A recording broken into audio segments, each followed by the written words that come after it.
warahmatullahi wabarakatuh. Waalaikumsalam warahmatullahi wabarakatuh. Halo para pendengar setia podcast Gema Berwawasan. Nah, kembali lagi bersama kami dengan saya Zahra Al-Munawwarah sebagai host dan saya Suci Mardiama sebagai host. Nah, pada kesempatan dan episode kali ini kami mendatangkan bintang tamu yang sangat spesial, yaitu Dr. Haji Lakum SAG MSol. Nah, beliau adalah dekan dari Fakultas Dakwah. Nah, beliau menempuh S1 di Sekolah Tinggi Ilmu Dakwah Yogyakarta dengan prodi Komunikasi Penyiaran Islam dan menempuh S2-nya di UINSU dengan prodi Komunikasi Islam. Serta sekarang ini beliau sudah mendapatkan gelar doktor dengan beliau dari Universitas Muhammadiyah Malang dengan prodi Sosiologi. Keren sekali kan kita sudah doktor. Terima kasih banyak Buya yang sudah menyempatkan hadir dalam acara podcast Gema Berwawasan.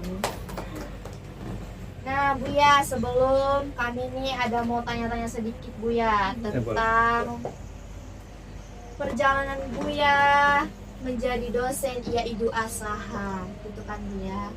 Jadi selain Buya mengajar dan menjadi dosen, kira-kira apa kegiatan Buya di luar kampus? Baik, sebelumnya terima kasih. Assalamualaikum warahmatullahi wabarakatuh. Langsung saja untuk menuju karir pertama menjadi dosen, saya mulai mengajar aktif di Yayasan Fakultas Dakwah di KPI tahun 1999. Kalau saya hitung saya sudah sekarang 2025, udah berapa tahun? Ya, mulanya saya sebagai dosen biasa, itu masih pendidikan saya masih S1, ya, dan waktu itu belum berlaku S2 sehingga masih dibolehkan karena undang-undang belum menetapkan peraturannya sehingga S1 masih bisa. Dengan adanya peraturan yang baru, maka sudah ketentuan bahwa S1 itu tidak boleh mengajar S1, artinya jeruk bukan jeruk. Maka dari situ saya punya inisiatif karena peraturan, saya mengambil program Pascasarjana di Sumatera Utara, prodi Komunikasi Islam, dan kemudian saya selesai. Nah dari situlah saya terus meniti karir saya. Yang pertama dosen biasa, yang kedua dengan izin Allah SWT saya sempat menjadi prodi di Komunikasi Islam.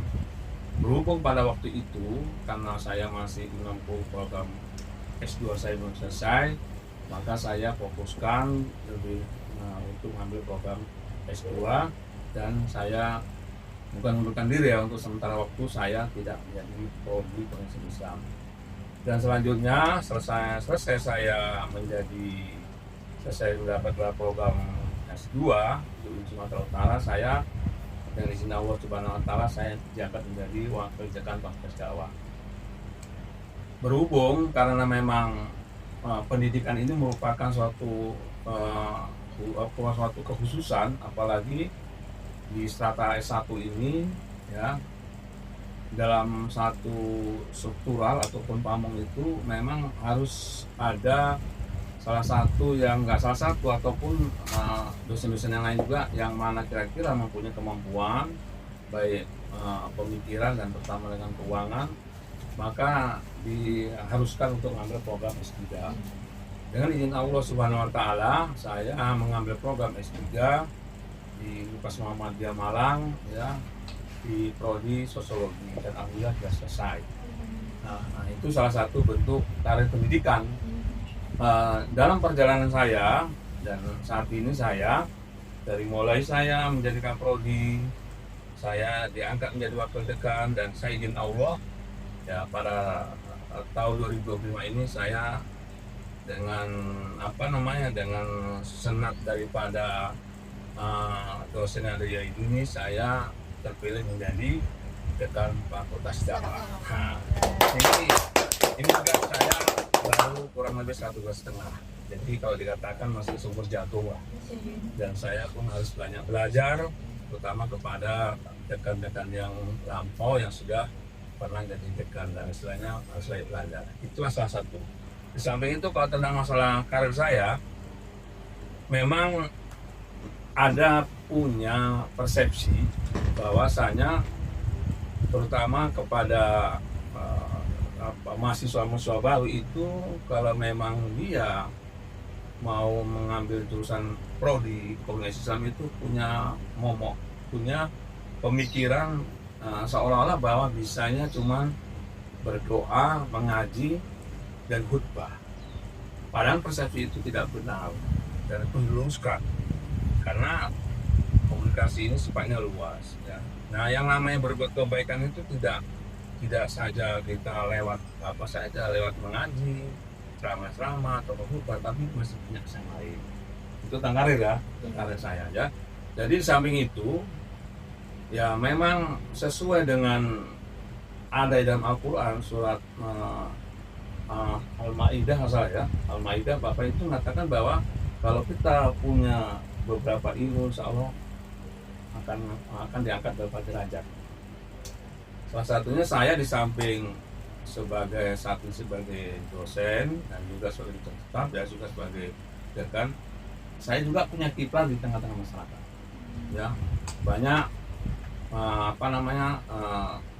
kerja saya di masyarakat yang memang itu adalah untuk menopang pengembangan ilmu saya, karena orang komunikasi seperti itu. Jadi kita bukan sekedar di kampus saja mengajar, tapi kita benar-benar berusaha di masyarakat juga kita diberdayakan. Di antaranya yang menjadi sentral saat ini, saya dipercaya di Kecamatan Arbatu, Masjid Tapesa Promo itu saya menjadi ketua KKM.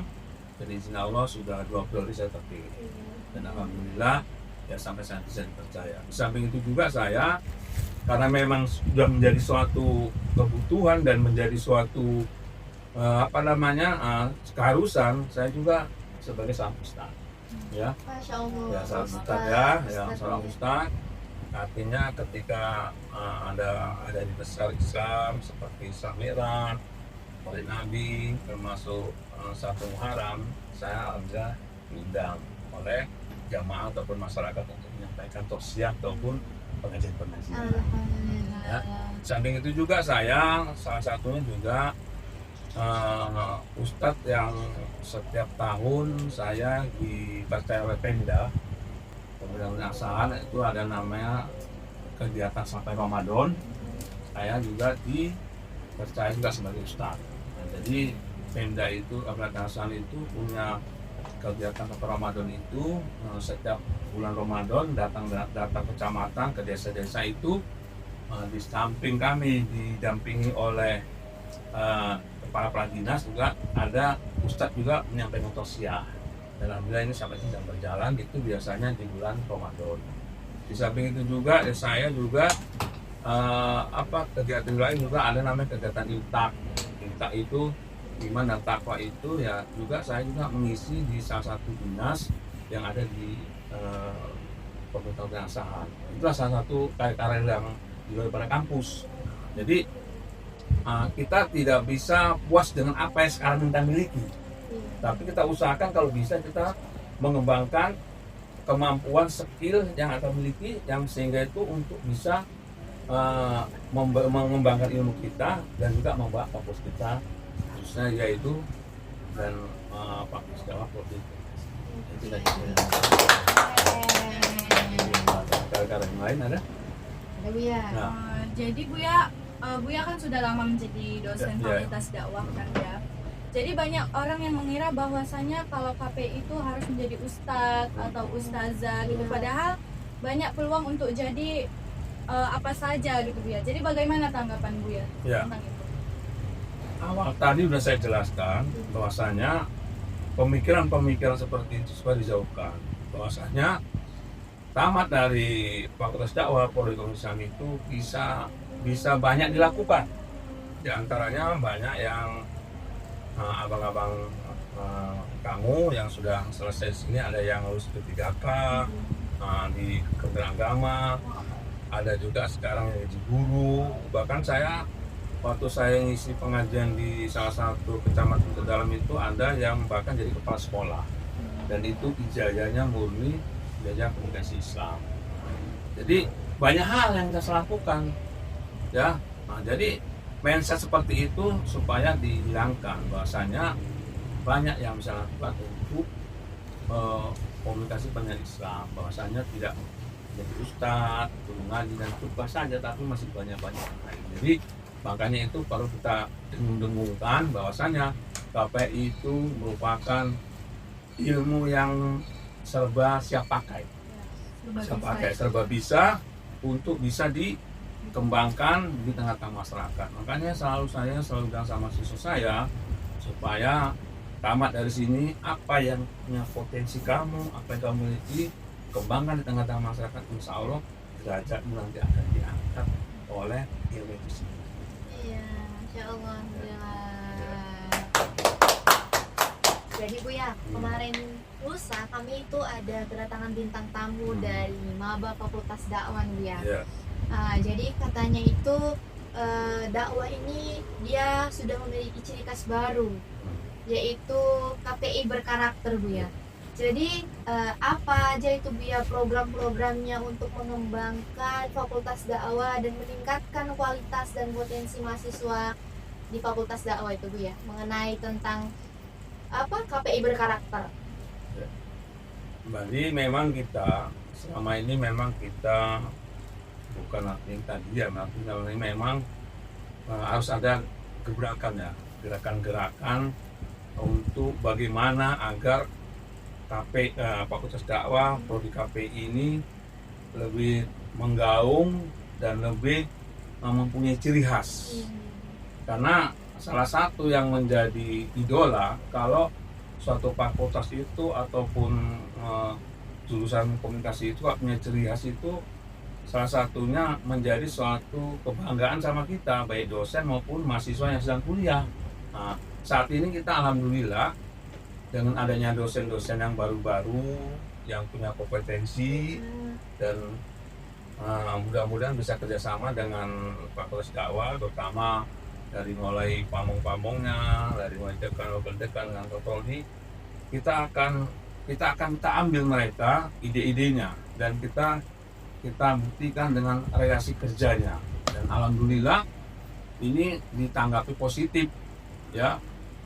Baik dosen-dosen yang ada di IAIN ini juga kepada Umi Rektor juga sangat positif, bahwasanya harus punya kelebihan dan salah satunya karakter. Nah, ini karakter kan dalam bahasa kajian ilmiah ya, artinya karakter itu kalau dalam agama akhlak.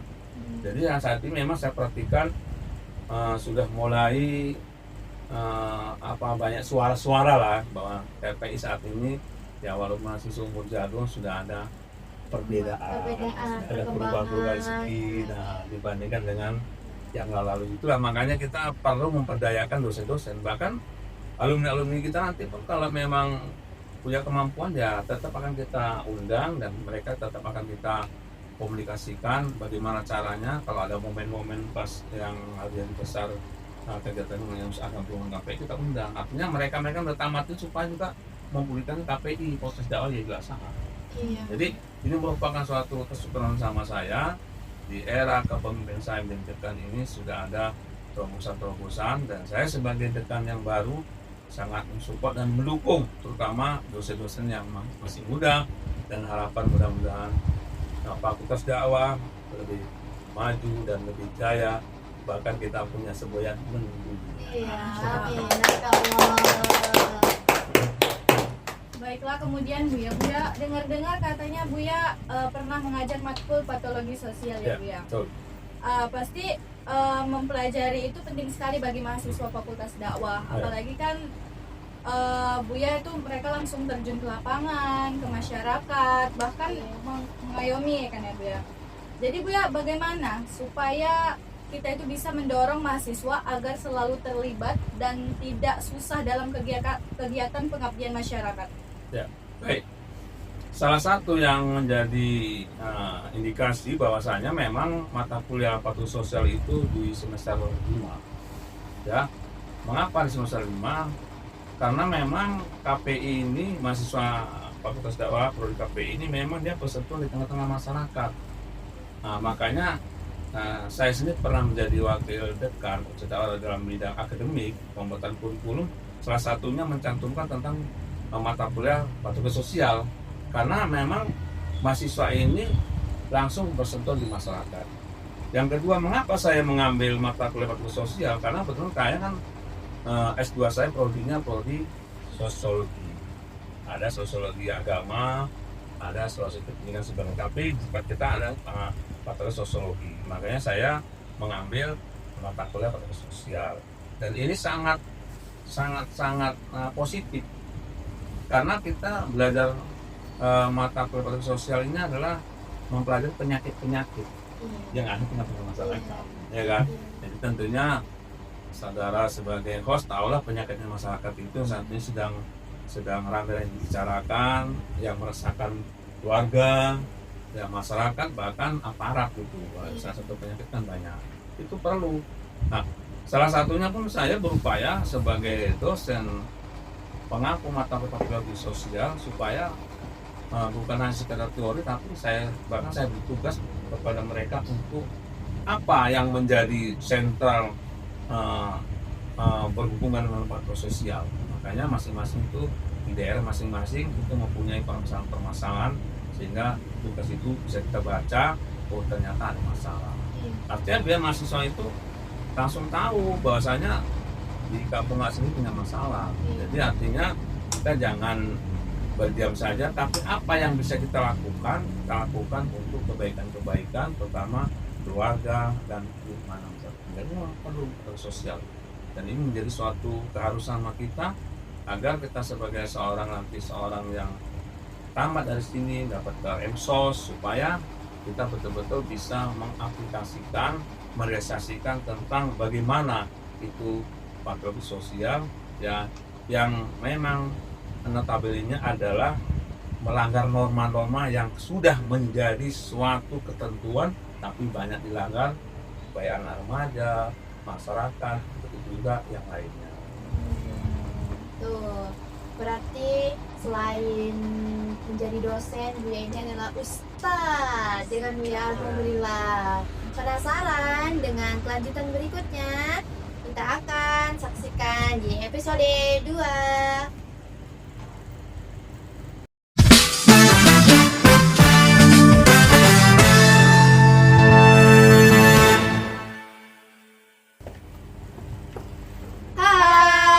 Kembali lagi bersama kami di podcast Gema Berwawasan.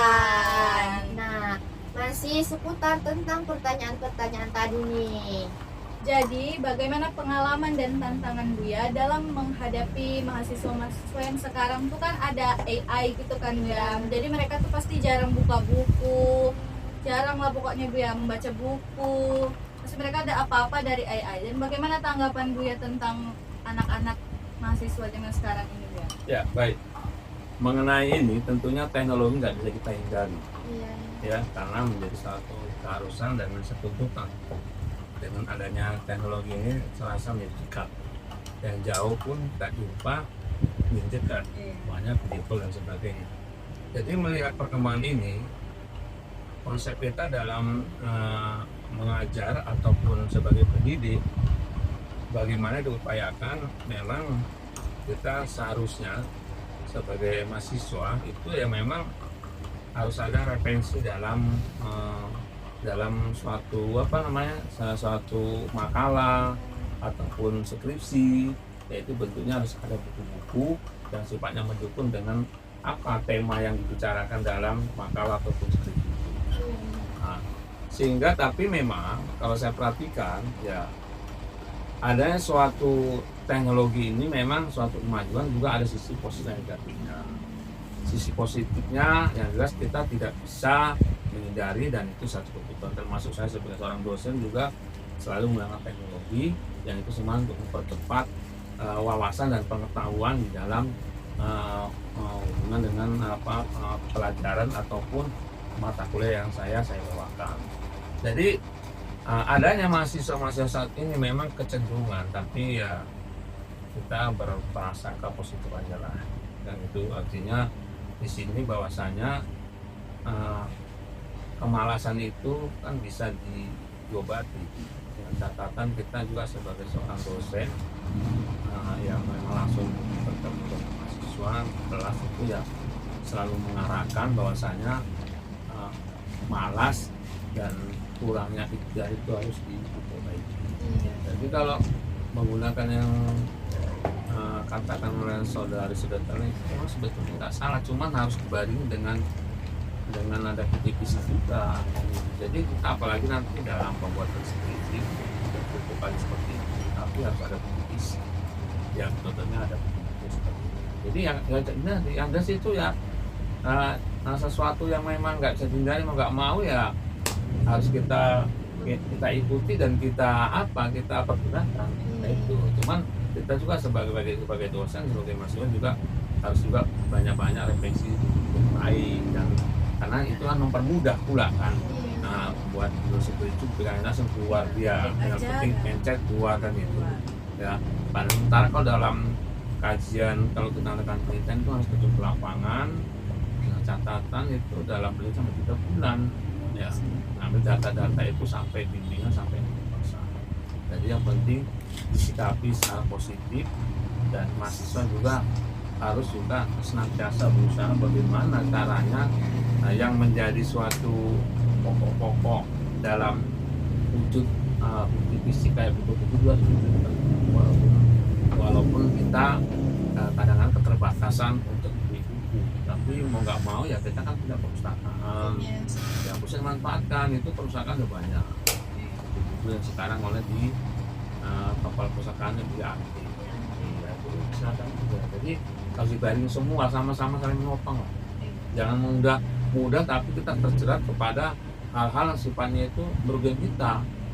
Jadi nama instan itu berbahaya kali instan ya. Kalau minum instan gini ya enak aja langsung minum, tapi kalau keilmuannya ya, karena karya ilmiah itu harus dibuktikan. Nah, kan dibaca banyak orang itu. Jadi Buya, menurut Buya ini pasti ada harapan besar Buya untuk Fakultas Dakwah ke depannya kan Buya, dan pesan untuk mahasiswa-mahasiswa Fakultas Dakwah maupun IAIDU Asahan ini untuk lebih bersemangat dalam belajar, dalam mengejar karirnya Buya. Ya, saya kira karena kita di sini ada 3 fakultas, 6 prodi, kita sama-sama saling mendukung, sama-sama saling bersupport. Kan gitu, bagaimana kita satu lembaga, situ dalam Islam dahulu. Nah, cuma sekarang masing-masing dekan dan wakil dekan dan prodi bagaimana cara mensiasati masing-masing fakultasnya itu. Dan catatan kita boleh bersaing tapi yang mengarah kepada yang positif, sama-sama mendukung gitu, sehingga kemajuan itu sama-sama kita rasakan. Jadi saya berpesan kepada mahasiswa Fakultas Dakwah Fakultas Islam dan juga kepada adik-adik yang saat ini sudah kelas 12, mudah-mudahan nanti bisa bergabung di Fakultas Dakwah Fakultas Islam.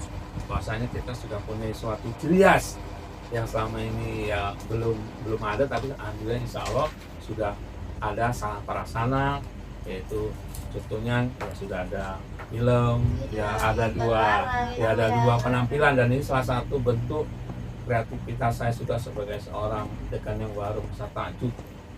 Dan masa saya bersyukur kepada Allah Subhanahu Wa Taala, ternyata KPI itu memang punya potensi dan punya kemampuan ya, mereka membuat dua film luar biasa dengan modal modal TTA ya, tapi bisa disaksikan dan langsung dosen-dosen dan mahasiswa semua menanggapi positif, nampak ciri khasnya bahwa salah satu untuk mempublikasikan dengan adanya 2 film, ditambah lagi dengan proses ini dan lain-lainnya, itu merupakan nilai jual yang akan kita nanti sampaikan apabila di sosialisasi kita di sekolah-sekolah. Insya Allah akan di bulan Januari kita akan datang ke sekolah-sekolah untuk mempublikasikan tentang fakta kantor KPI dan apa yang ada termasuk pada hari ini. Di ruangan ini termasuk bagi saya ruang kehormatan. Ya, ruang kehormatan seorang dekan yang baru sudah diajak sebagai narasumber ngobrol-ngobrol tentang perjalanan karir dan pendidikannya, dan alhamdulillah sudah jamu makan dan kopi tuh. Kopi dengan gula aren. Tapi sedap ya Bu. Ya alhamdulillah sore enak. Kalau bisa sering aja.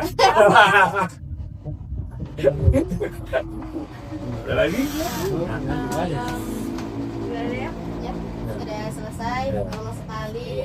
Luar biasa sekali ya Bu ya, obrolan kita hari ini. Banyak ilmu, banyak motivasi, dan tentu saja banyak wawasan baru dari dosen kita kampus IAIDU Asahan ini. Iya, mungkin kita di kemudian hari dapat bisa mengundang Buya lagi ya kan Buya. Apa kami bersedia? Insya Allah. Insya Allah. Ya, terima kasih banyak yang sebesar-besarnya untuk Buya yang sudah hadir di podcast Gema Berwawasan kami.